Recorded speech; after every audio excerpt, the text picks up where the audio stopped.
নমস্কার, আপনারা দেখছেন জেলার ১ নম্বর online TV channel Birbhum RC TV. আপনাদের সঙ্গে আমি শুভাশিস। শুরু করছি আজকের সংবাদ। বিস্তারিত সংবাদে যাবার আগে দেখে নেব সংবাদ শিরোনাম।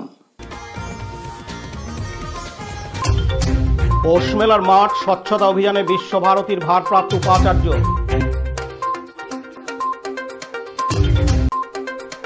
স্বনির্ভর করার লক্ষ্যে একদিনের সচেতনতামূলক কর্মশালা ময়ূরেশ্বরে।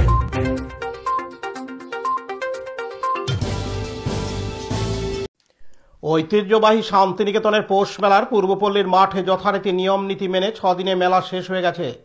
এরপর মেলার মাঠ অর্থাৎ পূর্বপল্লীর মাঠে আবর্জনায় ভরে গেছে। সেই নোংরা আবর্জনায় পরিবেশ দূষিত হওয়ার সম্ভাবনা। যাতে পরিবেশ দূষিত না হয় তার জন্য শান্তিনিকেতন পূর্বপল্লীর পৌষ মেলার মাঠে স্বচ্ছতা অভিযানের ডাক দিল বিশ্বভারতীয় শান্তিনিকেতন ট্রাস্ট। এছাড়াও এই স্বচ্ছতা কাজে সকলেই হাত লাগান যাতে বিশ্বভারতীর পরিবেশ কোনোভাবেই দূষিত না হয়। তাই আজ মঙ্গলবার 31শে ডিসেম্বর সকাল থেকে স্বচ্ছ অভিযান চলে যাতে দ্রুত পূর্বপল্লীর মাঠ পরিষ্কার করা যায়। এই পূর্বপল্লীর মাঠ স্বচ্ছ অভিযানে হাত লাগান স্বয়ং বিশ্বভারতীর ভারপ্রাপ্ত উপাচার্য বিনয় কুমার সরেন সহ শান্তিনিকেতন ট্রাস্ট ও বিশ্বভারতীর অন্যান্য কর্মীবৃন্দ। এদিন বিশ্বভারতীর ভারপ্রাপ্ত উপাচার্য বিনয় কুমার সরেন জানান, আজকে করছি পৌষ মেলা স্বচ্ছতা অভিযান। কারণ আমরা এই বছর পৌষ মেলা 4 দিনের জায়গায় 6 দিন করার পরে আমরা পৌষ মেলাকে শেষ করার প্রতিশ্রুতি দিয়েছিলাম, যার জন্য এবং সেটা কিন্তু গতকালকেই ছিল এবং সেটা এবার পরিষ্কার মাঠ পরিষ্কারটা রাখার দায়িত্ব আমাদের সবার সমান। যার জন্য আমরা সবাই মিলে এই মাঠটাকে পুনরায় আগের পরিস্থিতি আগের অবস্থায় ফিরিয়ে আনার জন্য আমরা সবাই নেমে পড়েছি। কারণ এটা একটা বিশ্ববিদ্যালয়ের অঙ্গন, যেখানে আমাদের এই মাঠকে পরিষ্কার রাখার দায়িত্ব আছে।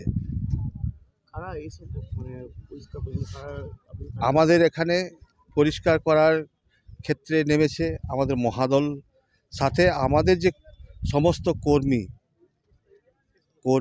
মানে শিক্ষাকর্মী থেকে শুরু করে অশিক্ষাকর্মী সবাই সাথে আছে। আমাদের শান্তিনিকেতন ট্রাস্ট তারাও সামিল হয়েছে। মোটামুটি বিশ্বভারতীর সাথে জড়িত এবং পৌষ মেলার সাথে জড়িত সমস্ত মানুষ কিন্তু আমরা চেষ্টা করেছি এখানে সমবেত হওয়ার এবং মাঠকে পরিষ্কার করার কাজে।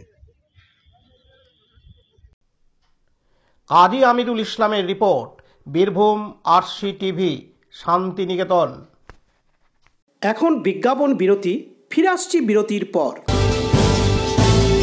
আরসি স্টাইল স্কুল ড্রেস এর বিপুল সম্ভার ও সামগ্রী একই ছাদের নিচে। এখানে যে কোনো স্কুল, কলেজ, বেসরকারি শিক্ষা প্রতিষ্ঠান, সিকিউরিটি গার্ড, কেটারিং এর ইউনিফর্মও তৈরি করা হয়। এখানে প্যান্ট, শার্ট, স্কার্ট, জুতো, মোজা, সোয়েটার, ব্লেজার, টুপি, বেল্ট, টাই, জলের বোতল, টিফিন বক্স ও অন্যান্য ইউনিফর্ম সেলাই ও সাপ্লাই করা হয়। এখানে নামি দামি কোম্পানির প্যান্ট, শার্ট, পাঞ্জাবি, পাজামার পিস ও থান কাপড় পাওয়া যায়, যেমন বিমল, রেমন্ডস, ডোনিয়ার, কেলভিন। এখানে গিফট আইটেম, আধুনিক ডিজাইনের কার্পেট, ডাইনিং কভার, পাপোশ, পর্দা ইত্যাদি পাওয়া যায়। বিশেষ প্রস্তাব, প্যান্ট, শার্ট, ব্লাউজ, চুড়িদার, সেলাই ও ফলস পার করা হয়।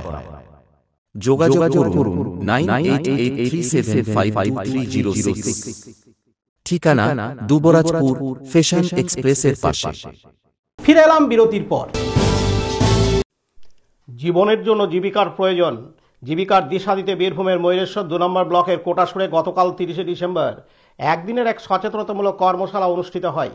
গ্রামীণ মহিলাদের স্বনির্ভর করার লক্ষ্যে ভারত সরকারের অতি ক্ষুদ্র ক্ষুদ্র মাঝারি উদ্যোগে কর্মশালার আয়োজন করে সহযোগিতার হাত বাড়িয়ে দেয় নবদিশা ওয়েলফেয়ার সোসাইটি।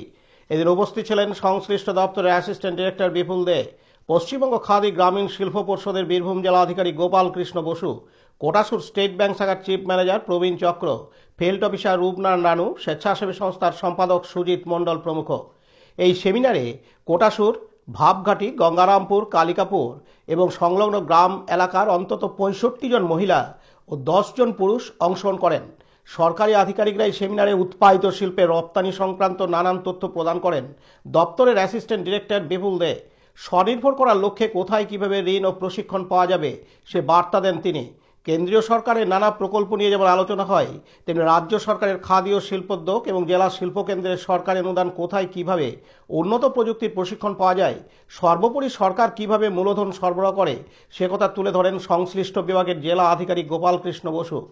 প্রজেক্টরের মাধ্যমে তুলে ধরেন মহিলাদের স্বনির্ভর করার নানান তথ্য পরিসংখ্যান।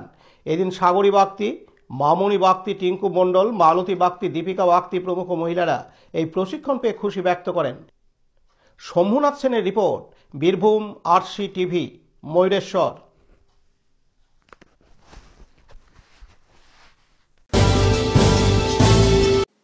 আজকের সংবাদ এই পর্যন্ত। পরবর্তী সংবাদের জন্য চোখ রাখুন বীরভূম আরসি টিভির পর্দায়। নমস্কার।